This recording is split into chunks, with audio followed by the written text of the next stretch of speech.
समय के साथ साथ कानून भी बदलने चाहिए और समय के साथ साथ समाज भी बदलना चाहिए। अभी कुछ राजनेता आए हैं, 54 साल की आयु में अपने आप को युवा कहते हैं और 55 साल में 77 परिवर्तन कांग्रेस ने भी किए, कांग्रेस के शासन में भी हुए। परिवर्तन करने का उद्देश्य क्या था, क्या हासिल करना था? वो विरोध तभी कर सकते हैं जब मेरी बात सच न हो। अब सुनिए, संविधान संशोधन नंबर 1 वो अभिव्यक्ति की आजादी को कर्टेल करने के लिए ही लाया गया था। एक प्रधानमंत्री कांग्रेस पार्टी के अभिव्यक्ति की स्वतंत्रता कर्टेल करते हैं, दूसरे प्रधानमंत्री उसी परिवार से आते हैं, वो नागरिकों के मौलिक अधिकार को कर्टेल करने का अधिकार लेते हैं। 39वां संविधान संशोधन क्या था? इंदिरा गांधी जी के चुनाव को इलाहाबाद हाईकोर्ट ने अमान्य घोषित कर दिया और उन्होंने संशोधन से प्रधानमंत्री पद की न्यायिक जांच पर भी प्रतिबंध लगा दिया। किसके साथ बैठे हो? रात को अंधेरा कर कर अपनी आत्मा को टटोलना भैया। इतनी निर्लज्जता के साथ विश्व में कोई संविधान संशोधन नहीं हुआ हो। खड़गे साहब किया है तो सुनना पड़ेगा। अब उन्होंने कहा कि साहबानों को मुआवजा देना चाहिए, मंत्री पद भी गया, सांसद पद भी गया और बेचारे कई सालों तक संघर्ष करते। कौन बोलेगा मान्यवर? महाराष्ट्र में भी लहराने के अलावे बांटने गए तो एक पत्रकार के हाथ में भी आ गया, खोला तो मान्यवर पूरा कोरा था। स्पर्श मल्टी स्पेशलिटी हॉस्पिटल बेहतरीन कार्डियोलॉजी की सुविधा एक्सपर्ट डॉक्टर के साथ ही दे रहा है एम्बुलेंस के लिए टोल फ्री नंबर की सुविधा 480030911616। स्पर्श मल्टी स्पेशलिटी हॉस्पिटल, एक एहसास अपनेपन का।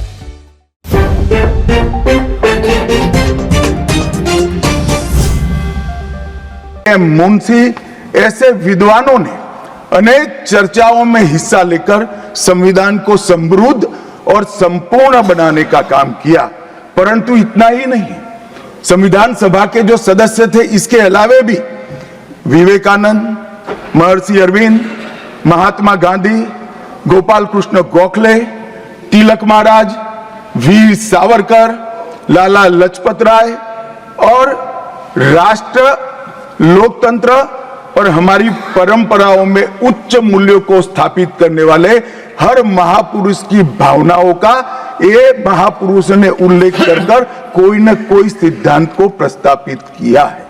मान्यवर, जब इतने सारे मनुष्यों का अच्छा विचार जिस संविधान में हो उसको सफल होना ही था।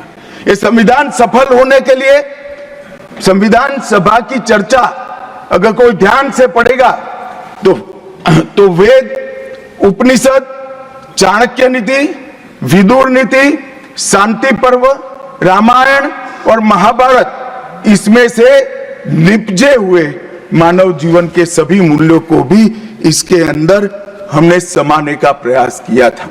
मान्यवर, 75 साल हो गए संविधान को किस प्रकार से हमारे राजनीतिक दलों ने और हमारी पॉलिटिकल पार्टियों के साथ साथ हमारी सरकारों ने भी किस प्रकार से आगे बढ़ाया, इसकी भी चर्चा जरूर होनी चाहिए। मैं मानता हूं ये चर्चा समय उचित होगी। हमारे संविधान की रचना के बाद डॉक्टर आंबेडकर ने बहुत सोच समझकर एक वाक्य किया था। मैं आंबेडकर जी के वाक्य को सदन के सामने प्रस्तुत करना चाहता हूं। कोट, कोई संविधान कितना भी अच्छा हो वह बुरा बन सकता है अगर जिन लोग पर उसको चलाने की जिम्मेदारी है वो अच्छे न हो। उसी तरह से कोई भी संविधान कितना भी बुरा हो वो अच्छा साबित हो सकता है अगर उससे चलाने वालों की भूमिका सकारात्मक और अच्छी हो। ये दोनों घटनाएं मान्यवर हमने हमारे संविधान के 75 साल के कालखंड के अंदर देखी है और मैं तथ्यों के आधार पर सदन के सामने और सदन के माध्यम से देश की जनता के सामने भी रखना चाहता हूं। हमारे संविधान को कभी भी अपरिवर्तनशील नहीं माना गया। समय के साथ साथ देश भी बदलना चाहिए, समय के साथ साथ कानून भी बदलने चाहिए। और समय के साथ साथ समाज भी बदलना चाहिए। परिवर्तन ये जीवन का मंत्र है, सत्य है। इसको हमारे संविधान सभा ने स्वीकार किया था। इसलिए आर्टिकल 368 में संविधान संशोधन इसके लिए प्रोविजन किया गया। अभी कुछ राजनेता आए हैं, 54 साल की आयु में अपने आप को युवा कहते हैं और ये घूमते रहते हैं, संविधान बदल देंगे, संविधान बदल देंगे, संविधान बदल देंगे। मैं उनको समझाना चाहता हूं कि संविधान बदलने का प्रोविजन, संविधान के प्रावधानों का बदलने का प्रोविजन अनुच्छेद 368 के अंदर संविधान में ही है।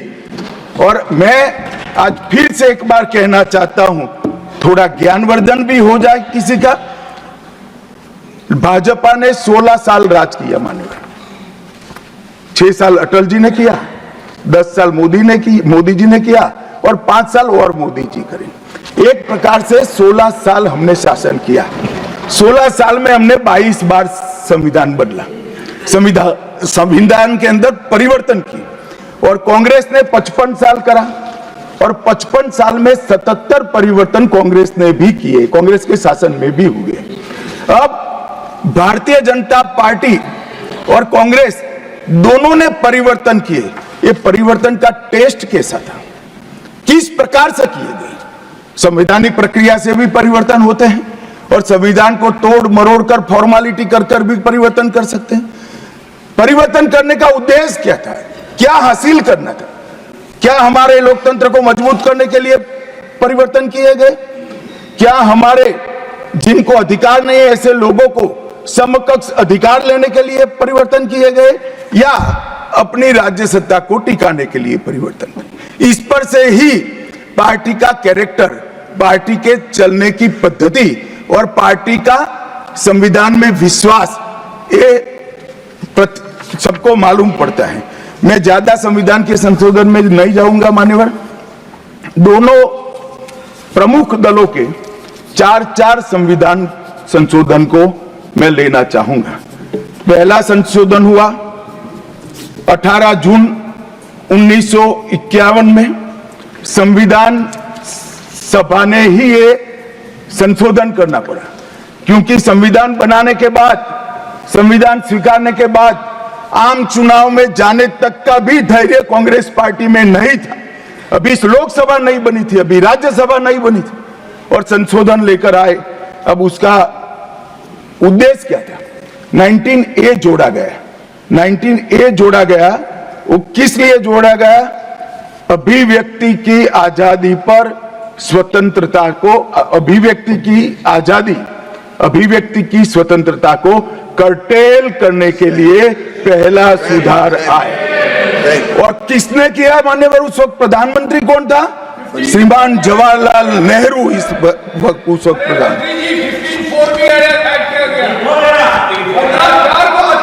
आप बता चुके। अब मान्यवर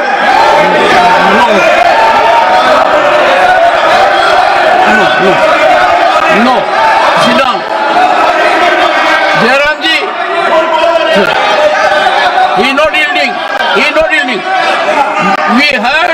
We heard leader of the opposition. मान्यवर, Unless there is yielding, let us hear.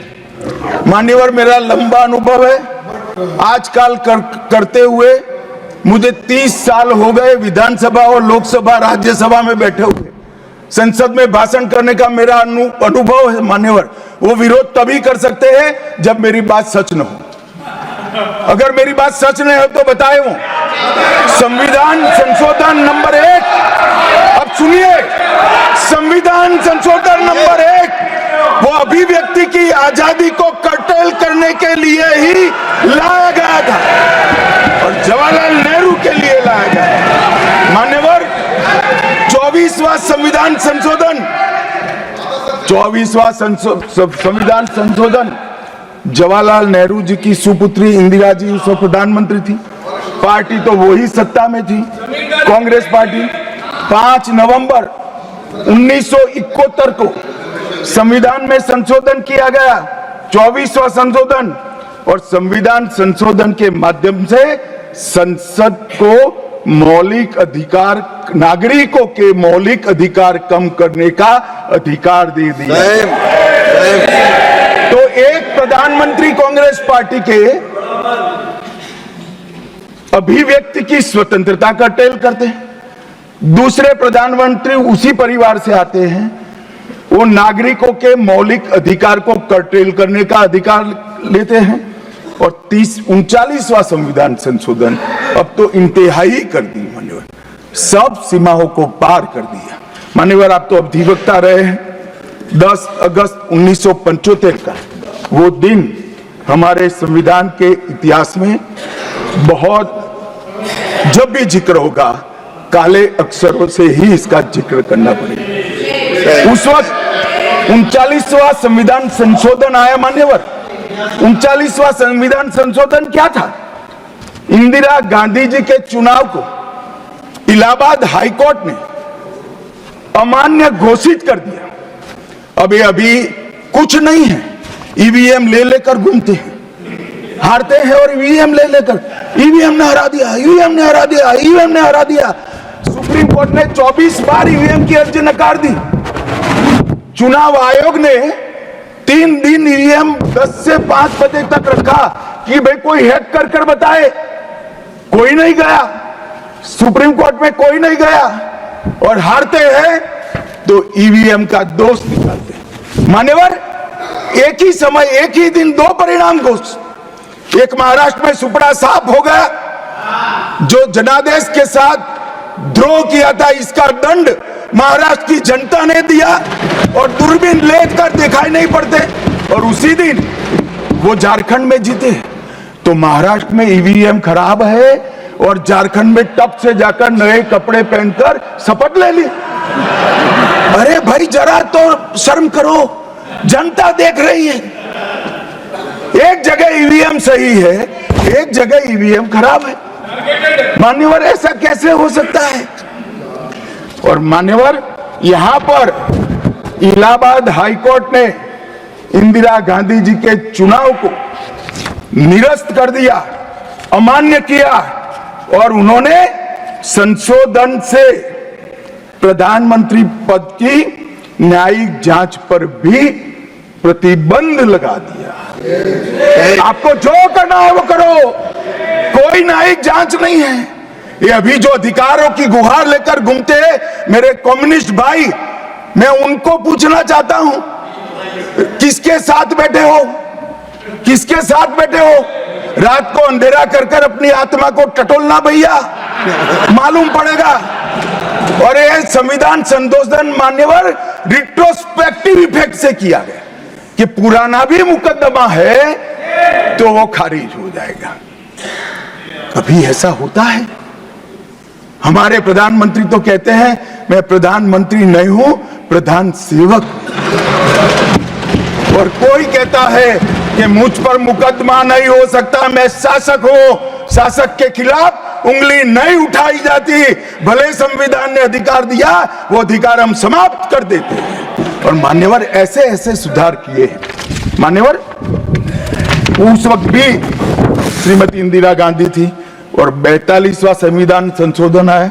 मान्यवर अभी अभी सुबह दूसरे सदन में 1 नेशन 1 इलेक्शन का बिल पेश हो रहा था। सारी कांग्रेस पार्टी और इनके साथी दल लोकसभा को, विधानसभा और लोकसभा का कार्यकाल बदलने का अधिकार नहीं।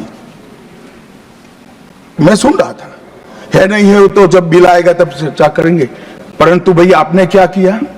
42वें संशोधन से 3 जनवरी को लोकसभा और राज्य की विधानसभाओं का सामान्य कार्यकाल 5 वर्ष से बढ़ाकर 6 साल कर दिया। क्यों किया? कि अभी चुनाव होगा तो हम हार जाएंगे, इसलिए लोकसभा को ही लंबा कर दो। इतनी निर्लज्जता के साथ विश्व में कोई संविधान संशोधन नहीं हुआ होगा। मान्यवर दूसरा, कुछ कानून पारित करने थे, सदस्य उस वक्त ज्यादा विरोध तो कर नहीं सकते थे, मगर विरोध करने का नया तरीका कुछ कांग्रेस में जिसमें हिम्मत थोड़ी बची कुची थी, इन्होंने कहा एब्सेंट रहने लगे तो क्वारम नहीं होता था। तो फरवरी 1 को संविधान संशोधन किया कि संसद और राज्यसभा में क्वारम की आवश्यकता नहीं है। वाह, 5 लोग भी है तो चला लो भाई। इसके बाद राष्ट्रपति शासन की अवधि, खड़गे साहब किया है तो सुनना पड़ेगा, हिम्मत के साथ सुनना पड़ेगा। मान्यवर राष्ट्रपति शासन की अवधि, राष्ट्रपति शासन की अवधि 6 महीने तक बढ़ा दी। मान्यवर, ये 4 संशोधन, मैं समझ रहा हूं क्यों गुस्सा आ रहा है, मैं समझ रहा हूं क्यों गुस्सा आ रहा है। मान्यवर, Sir, he is not yielding. Honorable Home Minister is not yielding. Are you yielding, sir? मान्यवर, मैं आपको एड्रेस करूंगा।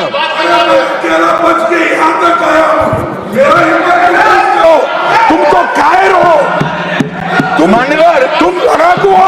Okay. मान्यवर, मैं आपको एड्रेस करूंगा। Go on record. What the Honorable Home Minister खड़गे said. जी, खड़गे जी, मैं आपका बहुत सम्मान करता हूं, आपकी हाजिरी वहां दर्ज कर दी गई है। कृपया बैठे, मुझे बोलने दीजिए।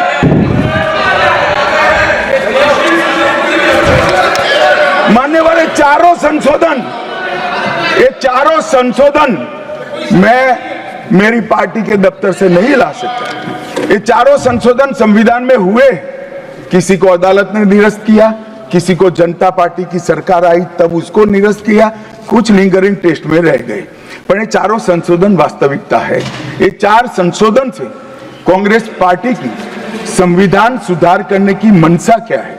एक में हम पर केस न हो, दूसरे में हम चुनाव हारने वाले तो समय बढ़ा देना, तीसरे में मेरे पर जांच नहीं हो सकती, और चौथे में नागरिकों के संविधान प्रदत्त अधिकारों को समाप्त करना। ये उद्देश्य बताते हैं। अब मैं हमारा 4 संशोधन लेकर आता हूं। मान्यवर, सबसे पहला संशोधन नरेंद्र मोदी जी ने सरकार में किया, 101वां नंबर भी अच्छा आया है। 101वां संशोधन 1 जुलाई 17 को हम जीएसटी को लेकर आए मान्यवर, और इस देश के अर्थतंत्र को रिदम में लाने का, कश्मीर से कन्याकुमारी और कामाख्या से द्वारका तक विशाल फैले हुए देश को जीएसटी के तहत 100 अलग अलग बिक्री करके कानूनों को समाप्त कर कर, लोगों की हालाकी खत्म कर कर एक कानून लाने का काम नरेंद्र मोदी जी ने किया, और वो लोगों की भलाई की।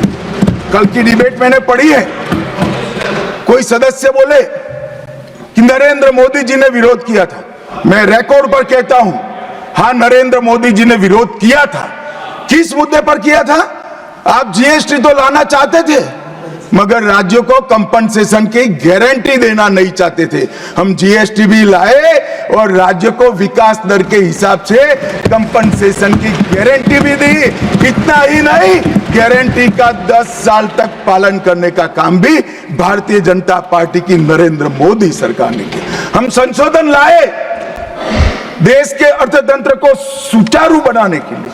दूसरा संशोधन लाए, 102वां संशोधन, national commission of backward class को संवैधानिक दर्जा देने का काम।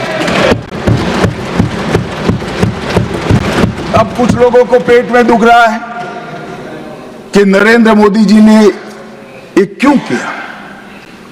मैं साहब आगे बहुत सारी बातें बताऊंगा। नरेंद्र मोदी जी इसलिए कर पाए कि आपने नहीं किया था। अगर आप ये कर देते तो मोदी जी के तो भाग्य में ही नहीं आता।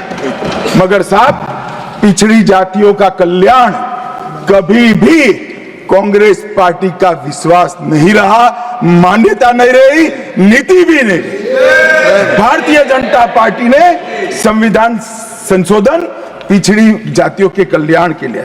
तीसरा संशोधन क्या लाए? 130वां संशोधन 12 जनवरी 19, किसी भी जिनको आरक्षण का फायदा नहीं मिलता है, ऐसी जाति के गरीब से गरीब बच्चों को 10% आरक्षण देने का फैसला। गरीब कल्याण और गरीब हटाओ की बातों, गरीबी हटाओ की बातों सालों तक करी, सूद नहीं मिली, समय नहीं मिला, विचार नहीं आया। ये विचार नरेंद्र मोदी जी को आया और गरीबों को, बच्चों को 10% आरक्षण पूरे देश भर में मिला। मान्यवर 105वां संशोधन, ओबीसी की पहचान करने के लिए केंद्र के पास अधिकार थे। अब मैं बताना चाहता हूं, इतने बड़े विशाल देश में 140 करोड़ की जनसंख्या में पिछड़ी जातियों का पिछड़ापना क्या कोई एक केंद्र सरकार कर सकती है? फेडरल स्ट्रक्चर की बात करते हैं, मगर अब तक केंद्र सरकार के पास ही रहा था। नरेंद्र मोदी जी ने कहा इसके कारण पिछड़ा समाज को अन्याय होता है। आगे से ये संविधान संशोधन करने के बाद 10 अगस्त 2021 के बाद पिछड़ापन का निर्णय करने का अधिकार राज्य की सरकारों को देने का काम नरेंद्र मोदी। और मान्यवर सबसे अंतिम संशोधन में पांचवा कहना चाहता हूं, 106वां संशोधन, और मैं तो क्रम में बोला हूं, एक भी काटा नहीं। 101, 102, 103, 104, 105, 106 सभी के सभी जन कल्याण के लिए। और छठा सम्मेलन संशोधन था 28 सितंबर 2023 को, मातृशक्ति को शक्ति प्रदान करने का, मातृशक्ति को 33% आरक्षण, नारी शक्ति वंदन अधिनियम। मान्यवर, मैं आज आपके माध्यम से पूरे सदन से और पूरे सदन के माध्यम से देश भर की 140 करोड़ की जनता को कहना चाहता हूं कि जब इस दोनों सदन में 33% नारी शक्ति बैठेगी, संविधान निर्माताओं की कल्पना पूरी हो जाएगी। मान्यवर, इनकी आत्मा को बहुत शांति मिलेगी। इसके अलावा भी हम कई कानून लेकर आए। हम कानून लाए ट्रिपल तलाक को निरस्त करने का। अब ये कहते हैं आपकी वोट बैंक की राजनीति है। मान्यवर, सुप्रीम कोर्ट का कोई वोट बैंक होता है क्या? सुप्रीम कोर्ट तो चुनाव नहीं लड़ती है, जजों को चुनाव नहीं लड़ना है। ट्रिपल तलाक समाप्त करना चाहिए और साहबानों को मुआवजा देना चाहिए। दोनों जजमेंट सुप्रीम कोर्ट ने अलग अलग समय पर दिए थे, परंतु वोट बैंक की राजनीति हम नहीं कर रहे हैं। वोट बैंक की राजनीति कर कर मुस्लिम बहनों के साथ इतने साल अन्याय करने का काम एक कांग्रेस पार्टी ने किया। हमने तो ट्रिपल तलाक समाप्त कर कर मुस्लिम माताओं को, बहनों को अधिकार दिया। आपका कि भी अधिकार आपके पति जैसे हैं, मगर देखिए साहब, ट्रिपल तलाक समाप्त हो गया, अभी कोई नहीं कहता अच्छा हुआ। कैसे कहेगा? एक उदाहरण पड़ा है, हमारे आरिफ मोहम्मद खान बेचारे मंत्री थे, अच्छे खासे मंत्री थे, फर्राटे की अंग्रेजी बोलते थे, बहुत पढ़े लिखे व्यक्ति थे, फारसी के विद्वान, उर्दू के विद्वान, हिंदी तो मातृभाषा। अब उन्होंने कहा कि साहबानों को मुआवजा देना चाहिए। मंत्री पद भी गया, सांसद पद भी गया और बेचारे कई सालों तक संघर्ष करते। कौन बोलेगा? मान्यवर, इनका जो पद्धति है वोट बैंक की पॉलिटिक्स करने की पद्धति है। मान्यवर, 2020 में हम नई शिक्षा नीति लाए। पहली शिक्षा नीति आजादी के बाद आई है जिसका विरोध कम्युनिस्ट भी नहीं कर पाए। बाकी तो शिक्षा नीति आए और कम्युनिस्ट पार्टी विरोध न करे, ऐसा कभी हो सकता है?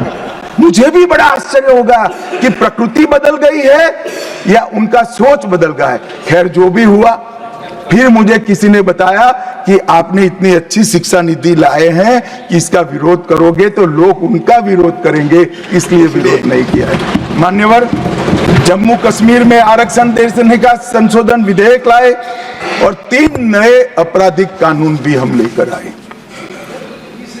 हमारी क्रिमिनल जस्टिस सिस्टम के 3 कानून 160 साल बाद पहले अंग्रेजों ने बनाए थे, अंग्रेजों की पार्लियामेंट में बने थे। नरेंद्र मोदी जी ने, माननीय नरेंद्र मोदी जी ने BNSS और BSA के माध्यम से हमारी संपूर्ण न्यायिक आपराधिक न्याय प्रणालिका को भारतीयकरण करने का काम नरेंद्र मोदी जी, और वो कानून जो अंग्रेजों को राज टिकाने के लिए बने थे, वो कानून को समाप्त कर हमारे संविधान ने हमारे नागरिकों को जो अधिकार दिए हैं, समय पर न्याय मिलना चाहिए, इसका करने का काम नरेंद्र मोदी जी ने किया। इस देश को गुलामी की मानसिकता से आजाद करने का काम कई सालों के बाद अगर किसी ने किया तो हमारे नेता नरेंद्र मोदी ने किया। और आप तो कई साल तक अटल जी की सरकार आई, कई साल तक बजट शाम को 5:30 बजे रखते थे। क्यों शाम को 5:30 बजे रखते थे? क्योंकि इंग्लैंड की रानी के घड़ी में उस वक्त 11 बजते थे। आजादी के इतने सालों तक अंग्रेज की रानी के घड़ी से बजट रखने की आदत थी, वो भी किसी ने बदला तो भारतीय जनता पार्टी ने बदला, अटल बिहारी वाजपेयी। मान्यवर, संविधान के सम्मान की बहुत बातें हुई, मगर संविधान का सम्मान सिर्फ बातों में नहीं होना चाहिए, कृति में भी होना चाहिए, कर्तृत्व में भी होना चाहिए और कल्पना में भी होना चाहिए। जब कृति में नहीं है, कर्तृत्व में नहीं है, तो कल्पना में आ ही नहीं सकता। अभी मैंने इस चुनाव में अजीबोगरीब नजारा देखा मान्यवर, अजीबोगरीब नजारा था। आज तक इतने साल चुनाव हुए, किसी ने आम सभाओं में संविधान को लहराया नहीं। संविधान को लहराकर, झूठ बोलकर जनादेश लेने का कुत्सित प्रयास कांग्रेस पार्टी के नेताओं के माध्यम से। मान्यवर,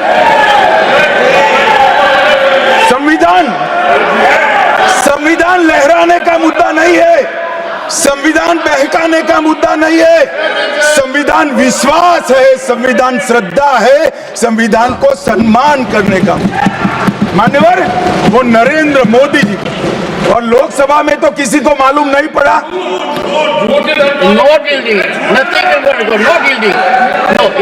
मान्यवर, लोकसभा में तो किसी को मालूम नहीं पड़ा, लोकसभा में तो किसी को मालूम नहीं पड़ा।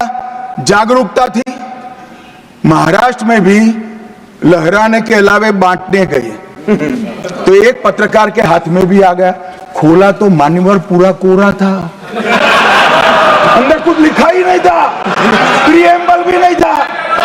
मान्यवर, इतना बड़ा छल, आपकी बात नहीं कर रहा मैं, ये तो पकड़े जाने के बाद तो सब लोग सुधर जाते हैं।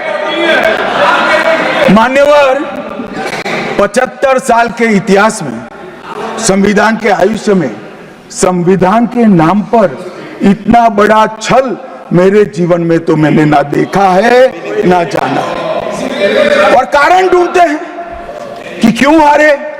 मैं बता दूं, कारण मत ढूंढिए, कमेटी की जरूरत नहीं है। संविधान और आरक्षण करते थे, लोग जान गए कि संविधान फर्जी लेकर घूमते हो तो लोगों ने हरा दिया। मान्यवर, ये प्रति जो लेकर घूमते हैं, इसमें गोखले साहब ने क्या लिखा है वो एक बार पढ़ लें। उन्होंने लिखा है कि इंदिरा जी और कांग्रेस पार्टी ने संविधान पर सबसे ज्यादा कठोर कुठाराघात करने का काम किया है। जो प्रति लेकर घूमते हैं ना, उसकी प्रस्तावना में लिखा गया। माननीय अध्यक्ष, माननीय सभापति महोदय, माननीय सभापति महोदय, संविधान कैसे तोड़ा मरोड़ा जा सकता है, इसके भी मैं 2 उदाहरण देना चाहता हूं। हमारे सेना के जवान, सुरक्षा दलों के जवान, वो हमारी मातृभूमि की 1 इंच भूमि पर जान देने के लिए तैयार है। सैकड़ों हजारों लोग शहीद हुए 1 इंच भूमि के लिए। और मान्यवर, किसी को भी भूमि देनी है तो आर्टिकल 1 अमेंड करना पड़ेगा। आर्टिकल 1 में हमारे भूभाग की व्याख्या की गई है, इसको बदलना पड़ता है। तमिलनाडु के पास एक टापू था, कच्चा तीवू टापू। वो टापू 1974 में अचानक ही एक एग्रीमेंट कर वन फाइन मॉर्निंग लंका को दे दिया गया। मान्यवर, चलो भाई, बहुमत था आपका, मान लो ऐसे भरोसे से किया होगा कि संसद मेरा सम्मान रखेगी, परंतु बाद में भी ये चीज, ये आर्टिकल 1 का बदलाव आज तक नहीं आया है और वो हमारा भूभाग आज हमारा हिस्सा नहीं है। मान्यवर, ऐसा खिलवाड़ भारत नहीं, दुनिया के किसी भी देश में शासकों द्वारा संविधान के साथ नहीं किया होगा। मान्यवर, आप तो अधिवक्ता हैं। 35A को कॉन्स्टिट्यूशन ऑर्डर से, राष्ट्रपति महोदय के ऑर्डर से दाखिल किया गया। अब दाखिल तो हो सकता है, पर कॉन्स्टिट्यूशन ऑर्डर को दोनों सदन की परमिशन चाहिए, जो हमने धारा 370 हटाने के लिए ली। मैं आज कांग्रेस के मित्रों को पूछना चाहता हूं, जो संविधान की दुहाई देते हैं, 35A जब आपने लागू किया, इसके कॉन्स्टिट्यूशन ऑर्डर पार्लियामेंट में कब डिबेट में आया, कब मतदान हुआ, किसने पारित किया? पार्टी को तो निजी परिवार की जागीर समझते हो, संविधान को भी निजी परिवार की जागीर आप लोग समझ रहे। मान्यवर, इतना बड़ा छल देश की 2 संसदों के साथ किया है। एक पूरा 35A डाल दिया संसद संविधान में, पार्लियामेंट के पास सब्जेक्ट ही नहीं है। देश का भूभाग दे दिया, पार्लियामेंट के साथ विषय ही नहीं आया। किस प्रकार से आपने संविधान के साथ खिलवाड़ किया है, किस प्रकार से आपने देश को चलाया है, ये देश की जनता को आज इस बहस से मालूम पड़ना चाहिए। मान्यवर, आपातकाल, अभी बड़ी बड़ी उदात्त भावनाओं का स्मरण कांग्रेस के मेरे दोनों सदनों के साथी सदस्य कर रहे थे। यंग सदस्य करे तो मैं समझता हूं, शायद इन्होंने इतिहास न पढ़ा हो, मगर जो लोग आपातकाल के वक्त थे वो भी करते थे। किसी की भी स्मृति इतनी अल्पकालीन कैसे हो सकती है? मान्यवर, क्या हुआ था आपातकाल में? लाखों लोग कोई अपराध के बगैर जेल में ठूस दिए गए। लाखों लोग, कोई पॉलिटिकल पार्टी बाकी नहीं है। आज इनके साथ बैठे हैं, उनमें से भी कुछ लोग जेल में थे, वो भी नहीं बोलते हैं। न्यायालय में डर का माहौल, मीडिया पर सेंसरशिप। इंडियन एक्सप्रेस ने अपना संपादकीय एक भी शब्द लिखे बगैर का कोरा संपादकीय प्रकाशित करा, क्योंकि लिख नहीं सकते थे। श्रीमान शुक्ला साहब से एडिट कराना होता था, वापिस ही नहीं आता था, तो उन्होंने कोरा अखबार ही निकाल दिया। इस तरह से विरोध किया और तय हो गया, मान्यवर, एक व्यक्ति कहेगी वही कानून होगा। और क्यों किया? देश पर आक्रमण हुआ था क्या? देश की आंतरिक सलामती ठीक नहीं थी क्या? ना ना ना ना ना ना, ऐसा कुछ नहीं हुआ था। सिर्फ इतना हुआ था कि इलाहाबाद हाईकोर्ट ने उनको सांसद के रूप में अयोग्य ठहरा दिया था।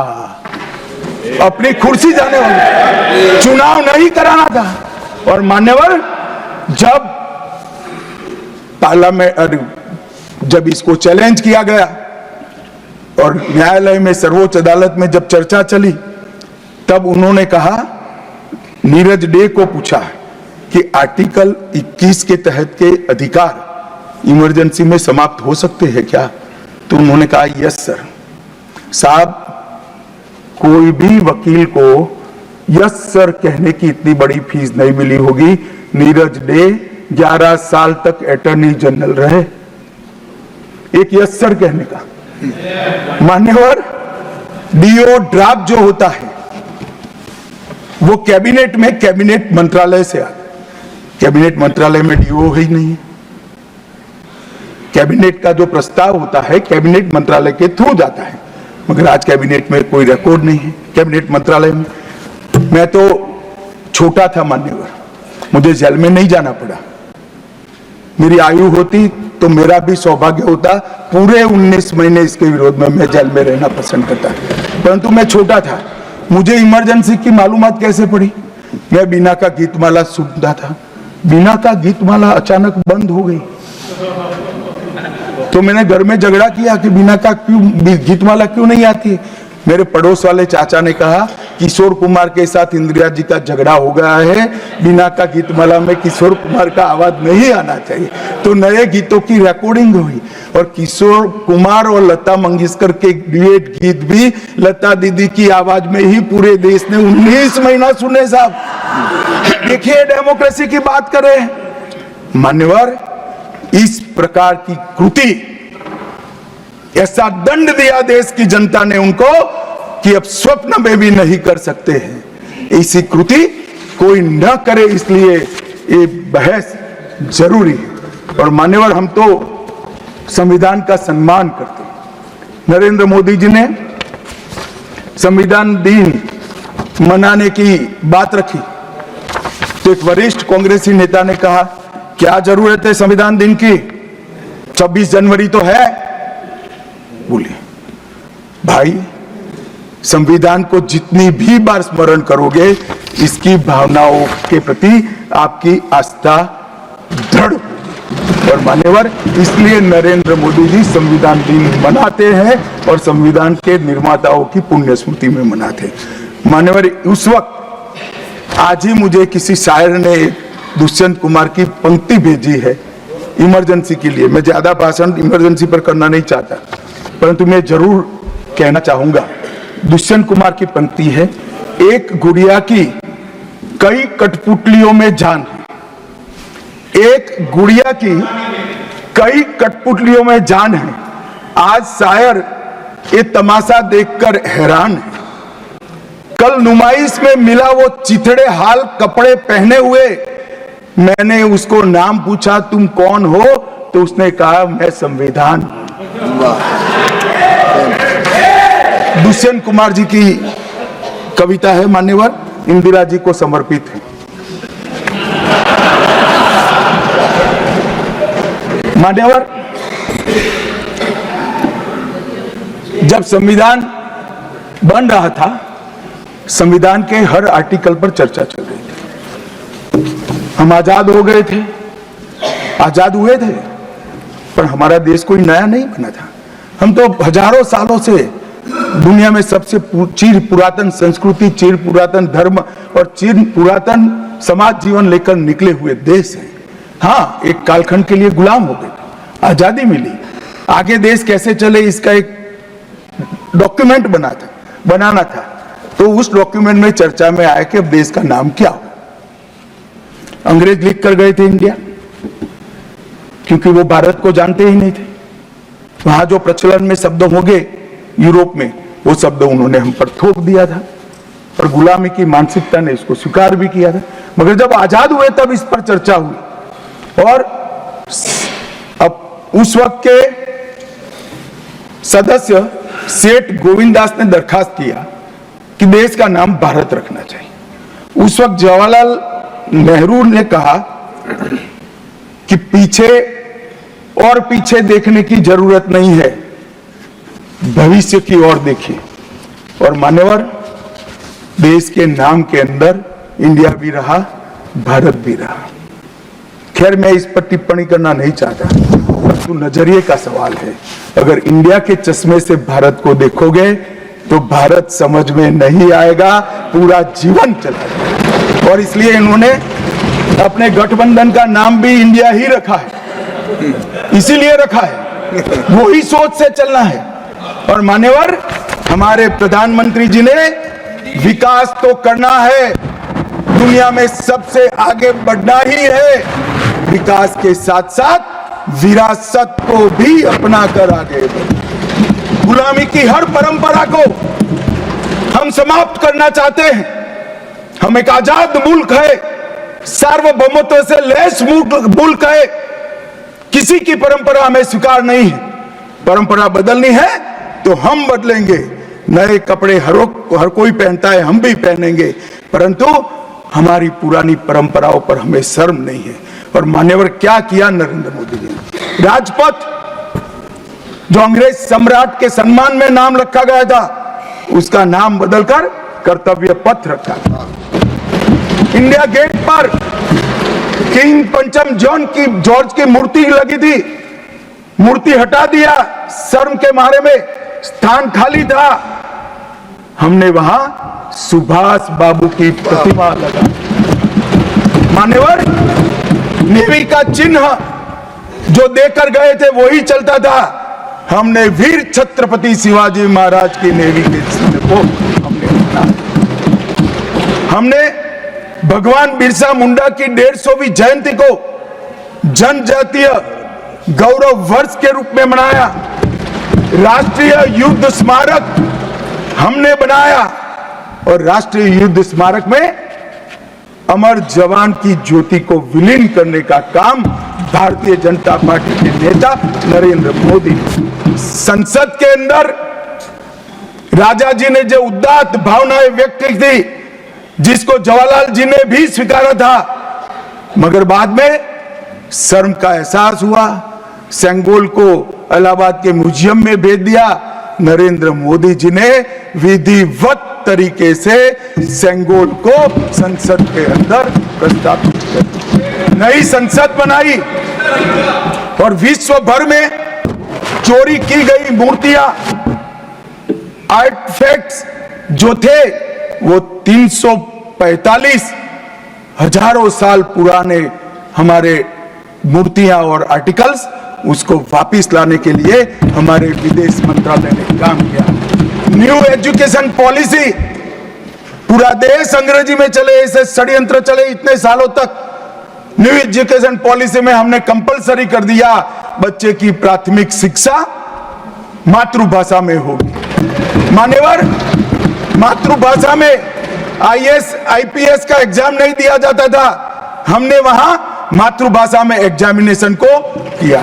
अभी तमिलनाडु के सदस्य बोल रहे थे, पहले आप जिनके साथ बैठे हो उनके शासन में तमिल में आईएएस आईपीएस का पेपर नहीं लिख सकते थे। आज तमिल मीडियम में बड़ा हुआ बच्चा गर्व के साथ देश का टॉप ब्यूरोक्रेट बन सकता है। ये व्यवस्था हमने करी।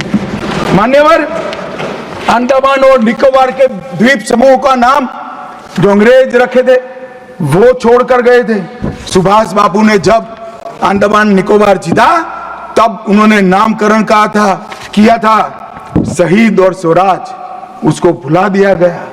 आजादी के बाद फिर से अंग्रेजों का नाम वापस लाए, नया न रखो कोई बात नहीं भाई, सुभाष बाबू ने रखा, निकाल दिया। हमने डंके की चोट पर सुभाष बाबू के नाम शहीद और स्वराज दोनों वापस लाने का काम किया। ल्यूटियन में रेस कोर्स रोड पर रहते थे, हमने लोक कल्याण मार्ग करा। डेलहाउसी रोड का नाम दारा सिकोह के नाम से किया और निर्मला जी ब्रीफकेस की जगह वही खाता लेकर आज जब बजट देती है तब पूरे देश भर के भारतीय संस्कृति के लोगों को आनंद होता है। मान्यवर, 1500 से ज्यादा पूरे नए कानूनों को हमने समाप्त करने का काम किया। इन्होंने अपने परिवार की प्रसिद्धि के अलावे कुछ नहीं किया। हजारों जगह पे गांधी नेहरू परिवार के नाम मिलेंगे और किसी का नहीं। सुभाष बाबू का पुतला भी हमने लगाया। मान्यवर, हमने प्रधानमंत्री संग्रहालय बनाया।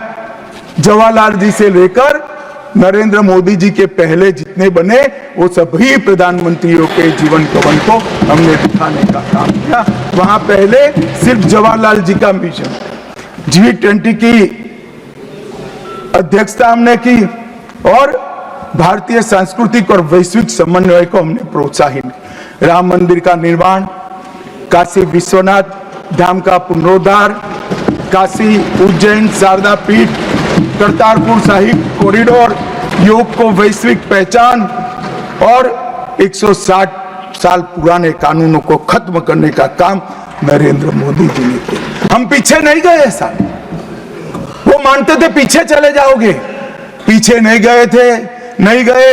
पीछे तो आप छोड़कर गए थे, आप 14वें नंबर पर छोड़कर गए थे, अटल जी 11 पे लाए, फिर 11 से नीचे नहीं गए, देश पर बड़ा उपकार किया।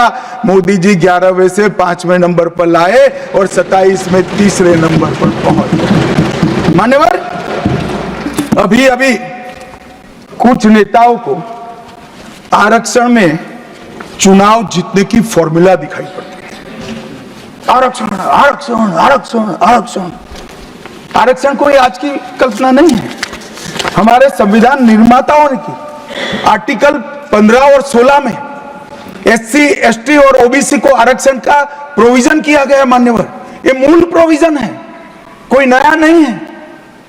इतनी जोर से आरक्षण आरक्षण आरक्षण कर छाती चौड़ी कर चिल्लाते। आज मैं बताना चाहता हूं कि कांग्रेस पार्टी किस प्रकार से आरक्षण विरोधी पार्टी है। मान्यवर, इनका कहना और करना दोनों अलग है। मान्यवर, आरक्षण के लिए नेहरू जी के उद्गार अंत में मैं बताऊंगा, परंतु ओबीसी को आरक्षण देने के लिए 1995 में 55 में काका साहेब कालेलकर कमीशन बना। मान्यवर, इसका रिपोर्ट कहां है? दोनों सदन के रिकॉर्ड पर मैंने ढूंढा, कहीं नहीं, बुला दिया गया। क्यों? क्योंकि ओबीसी को आरक्षण मिलता था। बैठिए बैठिए बैठिए ना, मैं प्रक्रिया बताता हूं। अर्ध सत्य नहीं बोलता हूं भाई। एक सेकंड, छिपा कैसे सकते हो? छिपा कैसे सकते हो? बाबा साहब आंबेडकर का संविधान है, देश में लोकतंत्र है, कैसे छिपाओगे? मान्यवर, कोई भी रिपोर्ट आता है, कोई भी रिपोर्ट आता है, अरे सुनो, अब कोई भी रिपोर्ट आता है उसको कैबिनेट के सामने रखना पड़ता है। फिर इस पर कार्यवाही जो की उसकी रिपोर्ट के साथ संसद के सामने रखना है। सही कह रहे हैं, उन्होंने संसद में लाने की जगह पुस्तकालय में रख दिया। ओबीसी का आरक्षण, ओबीसी का आरक्षण इन्होंने लाइब्रेरी में रख दिया। और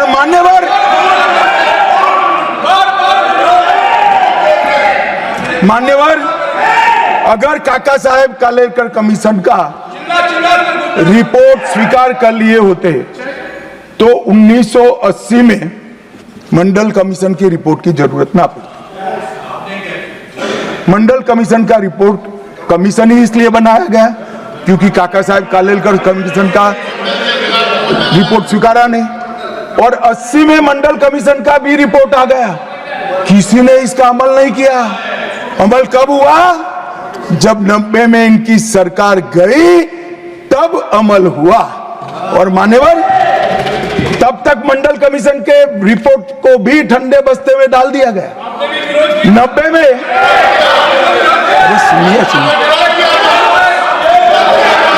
मान्यवर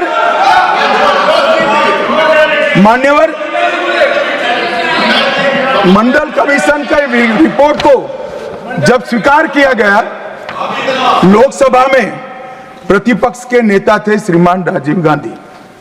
मैंने राजीव गांधी जी के सभी भाषणों को खंगाला। सबसे लंबा भाषण मंडल कमीशन के रिपोर्ट के विरोध करने के लिए किया है। और इन्होंने कहा पिछड़ों को आरक्षण देने से इस देश में योग्यता का अभाव हो जाएगा। अब ये तो आपके विचार है। मान्यवर, राजीव गांधी की स्पीच भी, श्री राजीव गांधी की स्पीच भी लोकसभा के रिकॉर्ड पर पड़ी है। लाइब्रेरी में आप जाते हैं, लोकसभा की स्पीच निकलवा कर नहीं पढ़ते। जयराम जी, पढ़ लीजिए एक बार। और नरेंद्र मोदी जी ने क्या किया? मान्यवर, ओबीसी कमीशन को नरेंद्र मोदी जी ने मान्यता दी, पिछड़ा वर्ग का सम्मान किया, नेट, नीट, जेई, उसमें ओबीसी का आरक्षण किया। और इन्होंने क्या किया? अभी भी ये तो सब नेहरू जी, इंदिरा जी और अब भी चलता रहता है। एक इन्होंने क्या किया? झूठ बोलना शुरू किया कि हम आरक्षण बढ़ा देंगे, आरक्षण बढ़ा देंगे, आरक्षण बढ़ाना चाहिए, आरक्षण 50% से ज्यादा बढ़ा। ये क्यों बढ़ाना है मैं बताना चाहता हूं। मान्यवर, झूठ नहीं, असत्य। झूठ की जगह असत्य। चलिए मान्यवर, आपने भी करेक्ट किया था, असत्य। खड़गे जी की बात को स्वीकार कर लेता हूं। उन्होंने झूठ नहीं बोला, वो सत्य से परे बोले हैं, वो नहीं बोलना चाहिए। मान्यवर, इन्होंने 50% से ज्यादा आरक्षण करने की वकालत की।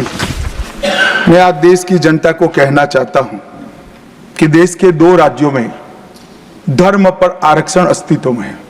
धर्म के आधार पर आरक्षण, ये गैर संवैधानिक है। मान्यवर, संविधान सभा की कोई भी डिबेट आरक्षण के प्रावधान करने वाले आर्टिकल की पढ़ लीजिए, इसमें स्पष्ट किया गया है कि कोई भी आरक्षण धर्म के आधार पर नहीं हो सकता। आरक्षण पिछड़ापन के आधार पर।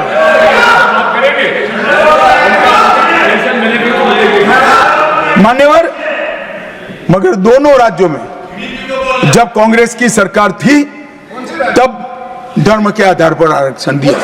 अब क्या हुआ है, सुप्रीम कोर्ट में रुक जाता है, क्योंकि 50% की सीमा है। वो ओबीसी का कोई कल्याण नहीं चाहते हैं।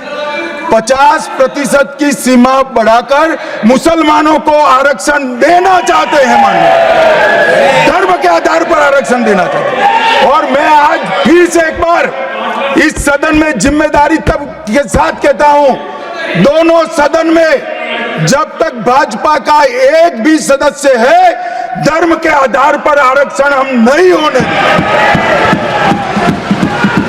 ये संविधान विरोधी है।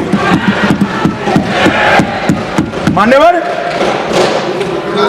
मैं अब कांग्रेस पार्टी ने कभी धर्म के आधार पर आरक्षण नहीं दिया। अरे दिया है।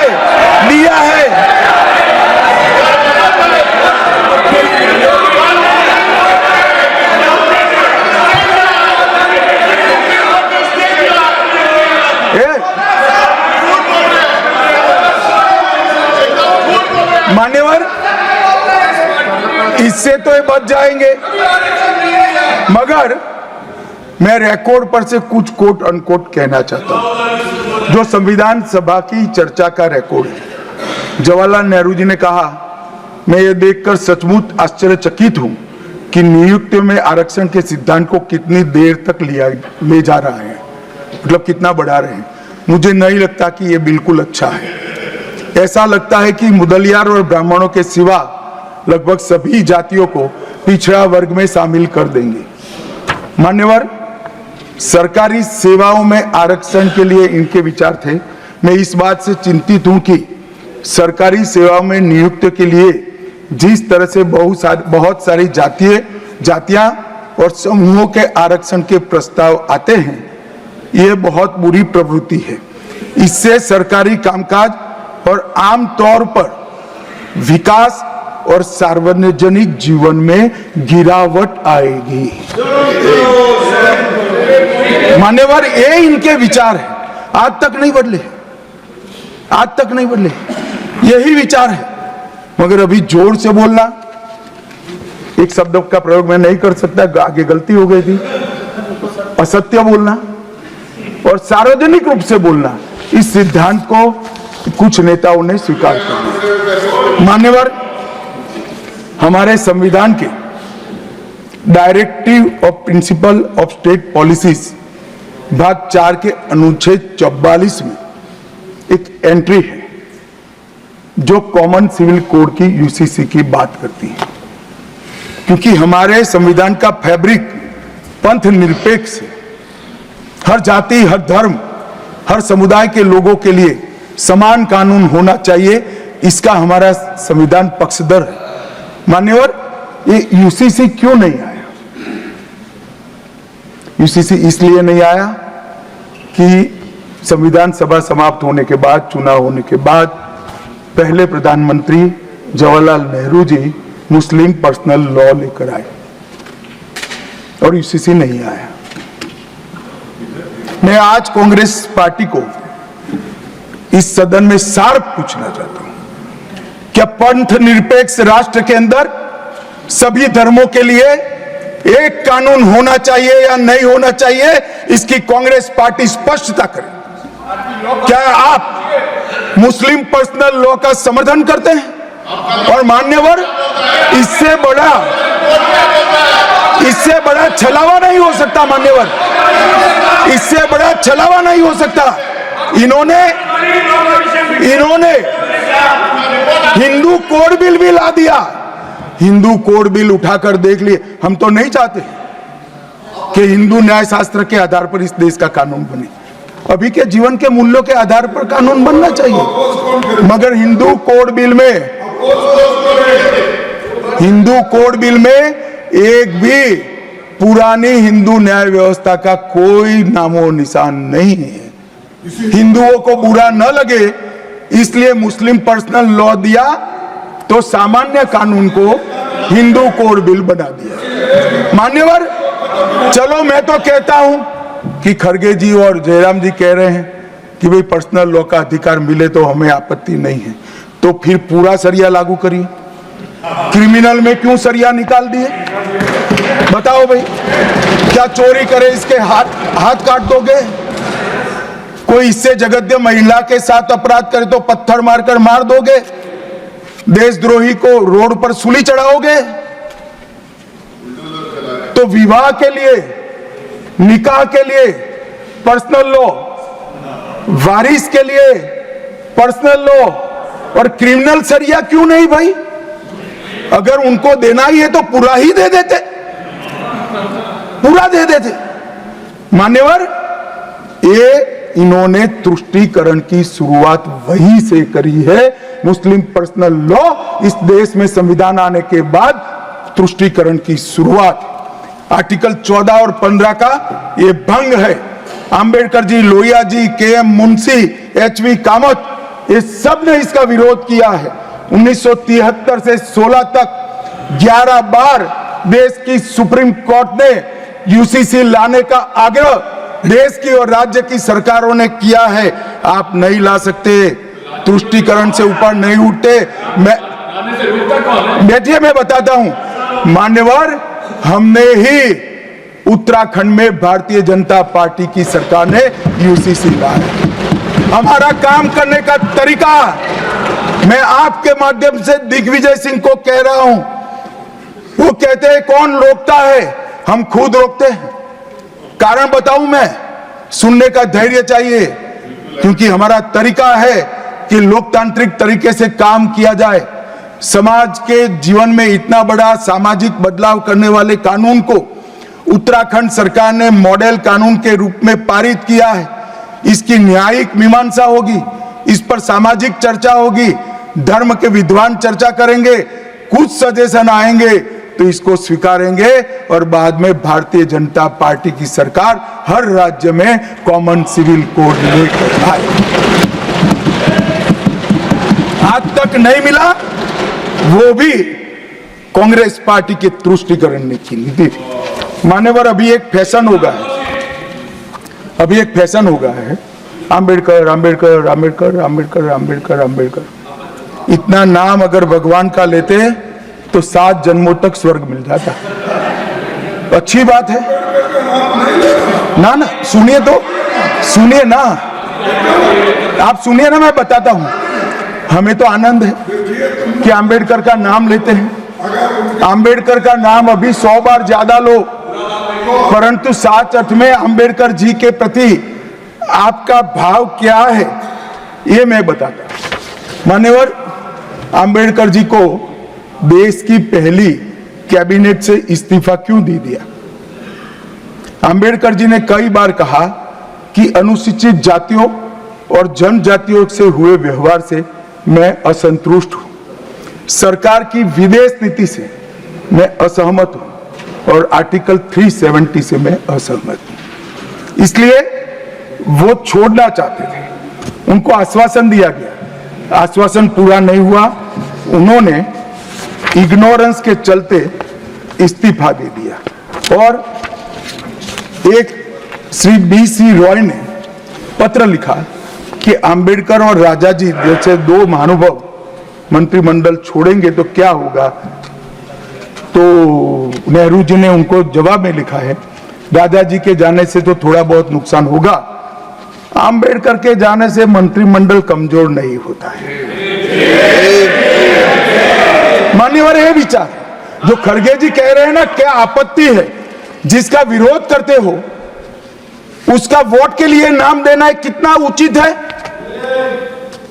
क्योंकि अब अंबेडकर जी को मानने वाले पर्याप्त संख्या में आ गए हैं, इसलिए आप अंबेडकर अंबेडकर कर रहे हो। मान्यवर, मुंबई के मेयर ने एक पत्र लिखा था कि मऊ में अंबेडकर जी का स्मारक बनाना चाहिए। मऊ में जो अंबेडकर जी का जन्म स्थान था, सुझाव लिखा। उन्होंने कहा आमतौर पर स्मारक निजी पहल से बनाने चाहिए। यदि सरकार किसी प्रकार की सहायता करती है तो वो उचित नहीं होगा। उनके कितने स्मारक बने साहब? कोई स्मारक अंबेडकर जी का नहीं बना, देश भर में नहीं बना। अंबेडकर जी के स्मारक कब बने?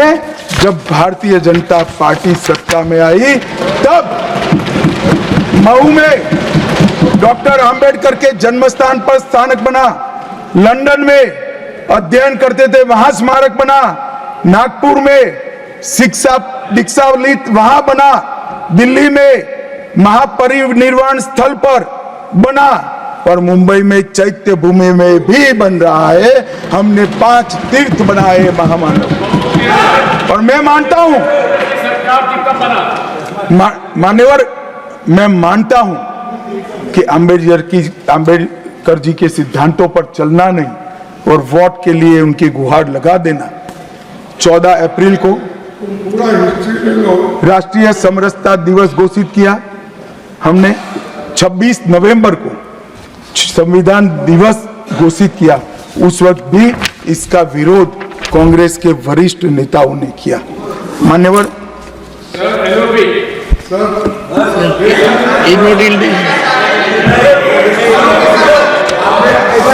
मान्यवर, 370 पर कई बार चर्चा हुई है।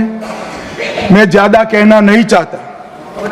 सब जानते हैं कि एक टेम्पररी प्रोविजन को अनौरत संतान की तरह अपनी गोदी में 70 साल तक कांग्रेस ने खिलाने का काम किया, और 370 हटाने के लिए लोहे का जिगर चाहिए।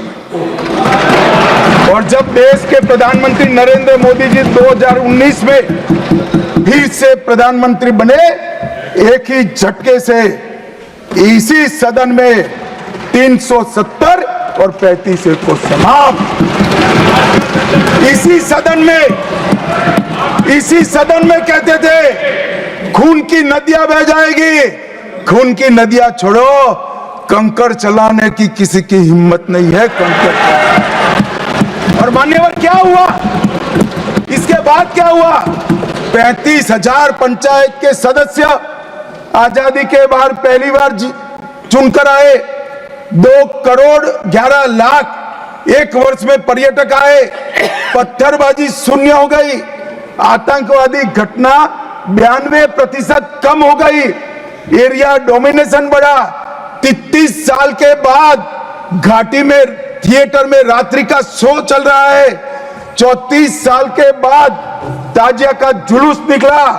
पहाड़ी, गुर्जर, बकरवाल और वाल्मीकि को आरक्षण मिला, और घाटी के हर घर पर हर घर तिरंगा अभियान भी चला। श्रीनगर में फॉर्मूला 4 कार रेसिंग हुई।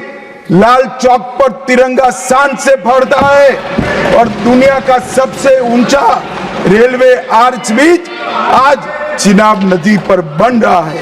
सबसे बड़ी लंबी ट्रांसपोर्टेशन टनल फिर पंजाल में बनी, और निर्यात रैंकिंग में अपना कश्मीर सभी यूटी में नंबर 1 पर निर्यात में आया। मान्यवर, 80,000 करोड़ पाकिस्तान से आए हुए विस्थापित, घाटी से भगाए गए विस्थापित और पश्चिमी पाकिस्तान से आए हुए विस्थापित को 80,000 करोड़ दिया, और 1,19,000 करोड़ का निवेश आज आ गए। मान्यवर, 370 के रहते 70 साल में 12,000 करोड़ का निवेश आया था। अब 5 साल के अंदर 1,19,000 करोड़ रुपए। G20 के डेलीगेट्स भी वहां गए। अमरनाथ यात्रा में 4.5 लाख यात्रियों ने अपनी श्रद्धा व्यक्त की और कुपवाड़ा के शारदा देवी मंदिर में 600 वर्ष के बाद पहली बार दीपावली मनाने का काम। मान्यवर, ये कहते हैं 370 हटाने से क्या हुआ। मैं बताता हूं, आपकी तुष्टीकरण की दुकान बंद हो गई है। तुष्टीकरण बंद हो गया। मान्यवर, आज संविधान के आर्टिकल 124 में न्यायपालिका की व्यवस्था के लिए हमारा जिक्र है। कांग्रेस पार्टी की सरकारों ने आर्टिकल 124 की भावनाओं के साथ किस तरह से खिलवाड़ किया है, वो मैं आज सदन के माध्यम से सभी सदस्यों को और देश को बताना चाहता हूं। पहला मामला 1973 में जब संसद और सुप्रीम कोर्ट के बीच में न्यायिक पुनरावलोकन जुडिशियल रिव्यू के लेकर संघर्ष हुआ, तब उसको समाप्त कर देने का काम कांग्रेस पार्टी ने किया और इसके बाद में केशवानंद भारती ने फिर से इसको रिस्टोर किया। फैसले से नाराज होकर, फैसला तो चलो पक्ष में भी आता है, खिलाफ भी आता है, हमारे खिलाफ भी कई फैसले आते हैं, क्या कर सकते, मानना चाहिए, हमारी संवैधानिक व्यवस्था है, आर्टिकल 124 कहता है। परंतु कांग्रेस ने क्या किया, 3 वरिष्ठ न्यायाधीश जस्टिस जे.एम. सेलत, के.एस. हेगड़े और ए.एन. ग्रोवर, तीनों को प्रमोशन से महरूम कर सजा देकर चौथे न्यायाधीश को प्रमोशन देने का काम करा, जिसके कारण ये 3 सज्जनों ने अपना अपमान महसूस करते हुए संविधान की सुरक्षा के लिए इस्तीफा देकर घर पे जाना पसंद किया। ये किया है मैंने। दूसरा मामला 76 में एडीएम जबलपुर बनाम शिवकांत शुक्ला, ये बार बार दोहराना चाहिए। 140 करोड़ लोगों को रट हो जाना चाहिए, जिससे कोई हिम्मत ना कर सके इमरजेंसी डालने की। हर बच्चे को रटाना चाहिए कि तानाशाहों को क्या करना चाहिए। मान्यवर, एडीएम जबलपुर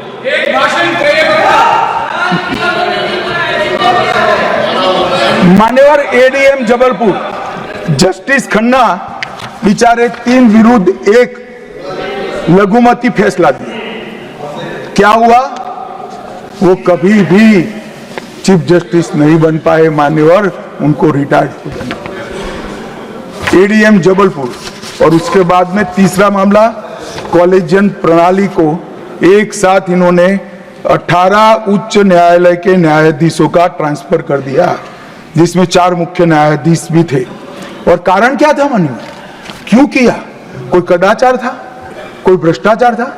ना ना ना ना, ये सभी 18 उच्च न्यायालय के न्यायाधीशों ने प्रत्यक्षीकरण मतलब हेबियस कॉर्पस को एंटरटेन किया, जो उनका संवैधानिक अधिकार है।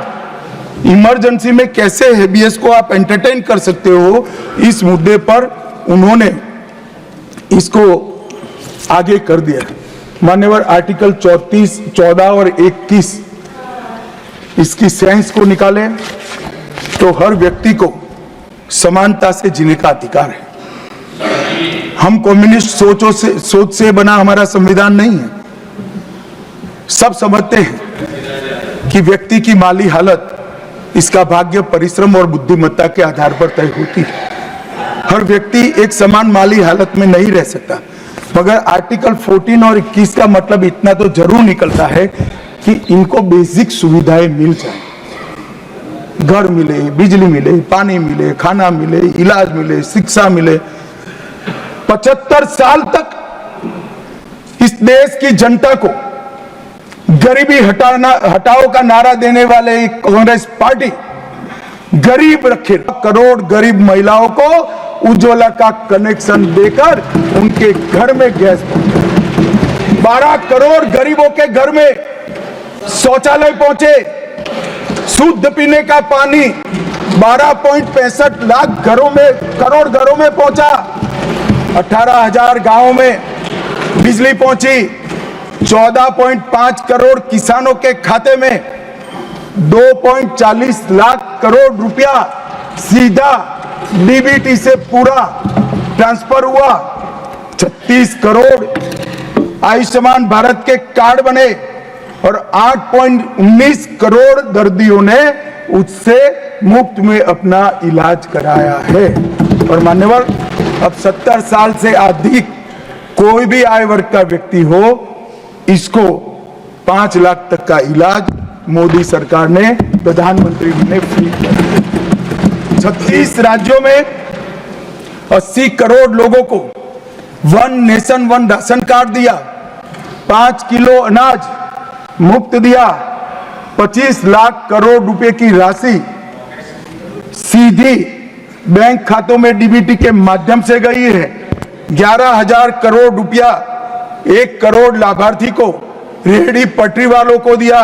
और सबसे बड़ी बात, 2 करोड़ लखपति दीदी बनाने का काम नरेंद्र मोदी। और मान्यवर, विश्वकर्माओं के लिए भी काम कर। अभी मान्यवर, ये बात मैं बहुत संवेदनशील होकर के आप सदन के सामने रखता हूं। लोकसभा में चर्चा हो रही थी। कांग्रेस पार्टी के एक वरिष्ठ सदस्य ने कहा, सावरकर के लिए जो उन्होंने उद्गार निकाले मैं तो रिपीट नहीं कर सकता।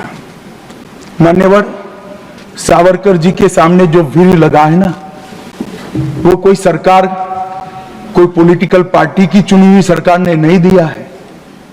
इसके सामने वीर, उनकी वीरता के कारण 140 करोड़ लोगों ने। मान्यवर, ऐसा उत्कृष्ट देशभक्त जिसके लिए ऐसे उच्चारण देश की सबसे बड़ी पंचायत में होते हैं, इसके बारे में कोई जानकारी लिए बगैर लगातार कई सालों से झूठ फैलाया जाता है। मैं आज रिकॉर्ड पर कहना चाहता हूं मान्यवर,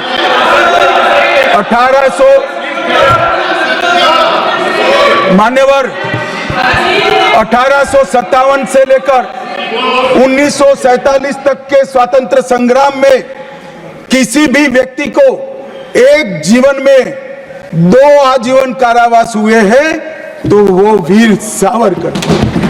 मध्य दरिये में देश को आजादी दिलाने के लिए टॉयलेट तोड़कर दरिया में छलांग लगाने का साहस किसे में था तो वीर सावरकर। एक ही जेल में 2 भाई काला पानी की सजा काट रहे थे। 10 साल तक भाई एक दूसरे को देखे नहीं। ऐसा वीर परिवार पूरे देश में दूसरा नहीं।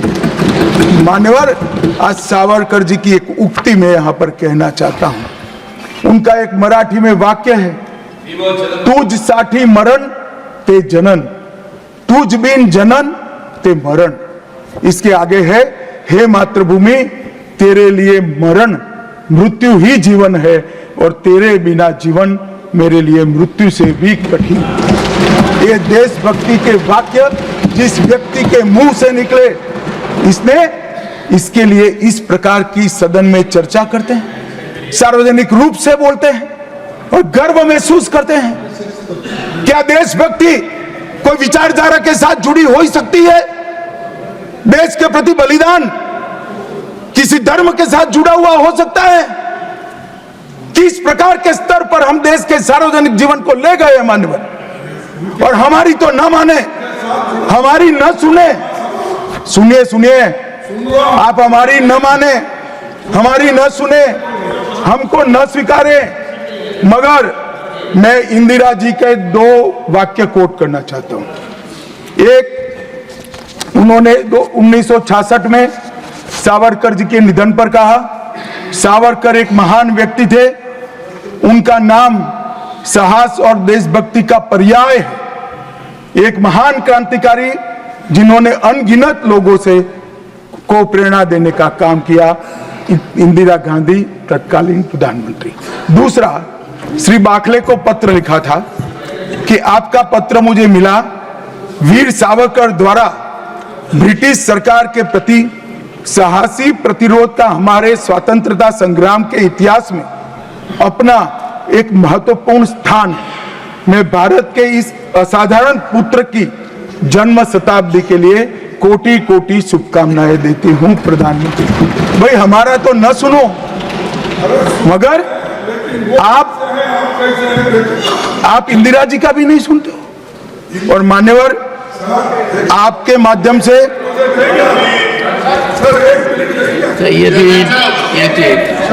ना सब बीच में नहीं जगह होती है।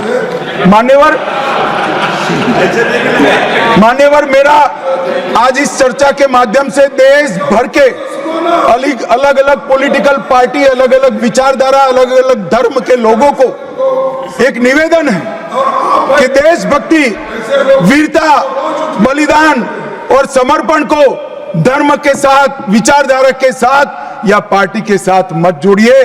जो वीर होता है वो वीर होता है, कोई भी पार्टी में जो होता है।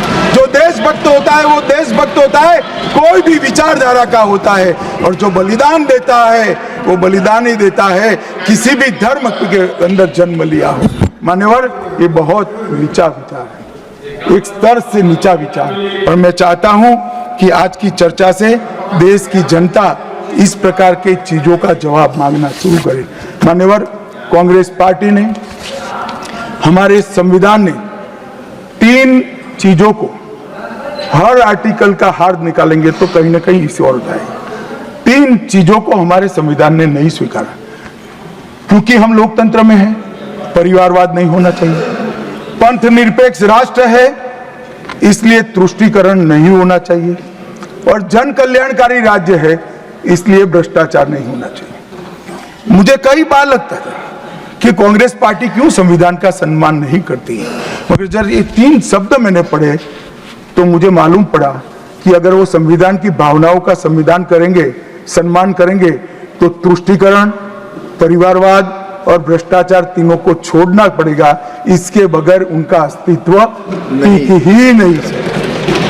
परंतु एक व्यक्ति गरीब के घर से जन्म लेकर आता है, चाय बेचने वाला बेटा, जिसकी सास पुश्तों में न आगे कोई राजनीति में है ना कोई पीछे है, एक गरीब है मान्यवर, और तुष्टीकरण को नहीं मानता है।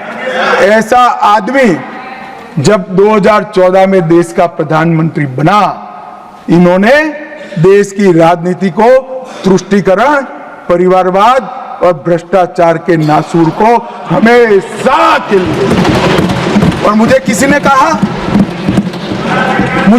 कहा कि अभी महाराष्ट्र और हरियाणा में हार के लिए कांग्रेस पार्टी कोई आत्मनिरीक्षण के लिए कमेटी बना रही है। कोई कमेटी की जरूरत, मेरा अच्छा खासा अनुभव है। तुष्टीकरण, परिवारवाद और भ्रष्टाचार छोड़ दो, जनता चुनकर ला देगी आपको, कुछ करने की जरूरत नहीं है। मान्यवर, अभी 1 नेशन 1 इलेक्शन का विरोध करें। मान्यवर, मैं इस पर ज्यादा बात करना नहीं चाहता क्योंकि समिति ने शीर्ष किया है, मगर विरोध करते हैं, इसके तर्क तो रखने चाहिए ना। मान्यवर, मैं आज आपको बात कहने आया हूं। अभी मैंने कुछ समय में मोहब्बत की दुकान के बहुत नारे सुने। मोहब्बत की दुकान देश के हर गांव में खोलने की महत्वाकांक्षा वाले लोग भी बहुत भाषण उनके मैंने सुने हैं। मेरा उनको कहना है, मोहब्बत दुकान से बेचने की चीज नहीं है भैया। मोहब्बत प्रचार की चीज नहीं है। मोहब्बत दिल में बसाने का जज्बा है, और मोहब्बत दूसरों को महसूस कराने का लम्हा है। अगर इतना समझ जाएंगे तो और कोई तकलीफ नहीं पड़ेगी। मान्यवर, अंत में मैं इतना कहना चाहता हूं कि आजादी के अमृत महोत्सव में इस देश के प्रधानमंत्री जी आजादी के अमृत महोत्सव को बहुत अच्छे तरीके से एक वेल डिजाइन मैनर में मनाने का निर्णय किया। पूरे लाखों कार्यक्रम हुए। इसका मीन निकालते, इसका हार्द निकालते तो आता है 3 उद्देश्य सामने आते हैं। बालकों, बच्चे, युवा और जनता को आजादी के 90 बस रंबे, आजादी के संग्राम के इतिहास की जानकारी देना, गुमनाम आजादी के सेना नायकों का नई पीढ़ी और आने वाली पीढ़ी को परिचय कराना, 75 साल में हमने जो सिद्धियां प्राप्त की है इसका गौरव 140 करोड़ भारतीयों के मन में उत्पन्न करना, और जब आजादी के 100 साल हो गए तब ये देश पूरे संसार में हर क्षेत्र में नंबर 1 पर हो, ऐसे महान भारत की रचना। और ये संकल्प अब श्री नरेंद्र मोदी का नहीं रहा है, ये संकल्प देश के 140 करोड़ लोगों का संकल्प हो गया है। इसको जब भी मैं जनता के बीच में जाता हूं, इसको महसूस भी करता हूं। मान्यवर, आज मोदी जी ने अमृत काल की कल्पना करी है। अमृत महोत्सव की समाप्ति से शताब्दी तक हम दुनिया में हर एक क्षेत्र में 1 नंबर पर हो, भारत विकसित हो, हमारा गौरववंत स्थान हो, तब मुझे लगता है कि महर्षि अरविंद और विवेकानंद जी ने जो कल्पना करी थी कि भारत माता अपने संपूर्ण दैदीप्यमान स्वरूप के साथ दुनिया के सामने खड़ी होगी और दुनिया की आंखें भारत माता की तेज से चकाचौंध हो जाएगी, वो स्वप्न सच होगा, इसका मुझे विश्वास है। स्वप्न सच करने का रास्ता, एकमात्र रास्ता हमारा संविधान है, और इसमें छेड़खानी करने का किसी का साहस न हो, वो जनता ने सुनिश्चित करना है। आपने मुझे मौका दिया, इसलिए बहुत बहुत The House stands adjourned to meet at 11 a.m. on Wednesday, the 18th December 2024.